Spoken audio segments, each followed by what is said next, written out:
দর্শক, সাতক্ষীরা সীমান্ত থেকে এই বিষয়ে সবশেষ জানাচ্ছেন সহকর্মী মিজানুর রহমান।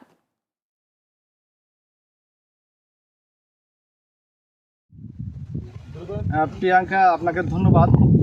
আপনি জানেন যে সারা বাংলাদেশের সীমান্ত এলাকা দিয়ে কিন্তু ভারত সরকার তার যে এখানে সীমান্ত দিয়ে কিন্তু বাংলাদেশে অনুপ্রবেশকারী এবং পুশিং করার চেষ্টা করছে। তার প্রতিহত করার জন্য শক্ত অবস্থানে কিন্তু সাতক্ষীরা জেলা 33 বিজিবি তারা কিন্তু শক্ত অবস্থানে আছে। কোনো রকমে কিন্তু অনুপ্রবেশকারী বা পুশিং করার সুযোগ তারা কিন্তু পাচ্ছে না। যে মুহূর্তে সীমান্ত এলাকায় আসছে, তো সাথে সাথে তাদেরকে প্রতিহত করে কিন্তু ব্যাগ দিয়ে দিচ্ছে। তো আমি যেখানে দাঁড়িয়ে আছি সাতক্ষীরা কলারা উপজেলা সন্তালপুর, এই যে 33 বিজিবির 17 পিলার যে 2S এই পিলার সীমান্ত এলাকায়, এখানে পিছনে কিন্তু বিজিবি তারা কিন্তু যথাযথ শক্ত অবস্থানে আছেন। কোনো রকমের পুশিং করার কোনো সুযোগ ভারত সরকারের নাই।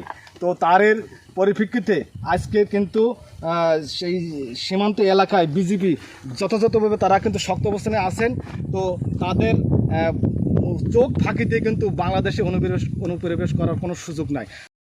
এই ছিল আমার কাছে সাতক্ষীরার সীমান্ত এলাকার সার্বিক পরিস্থিতি।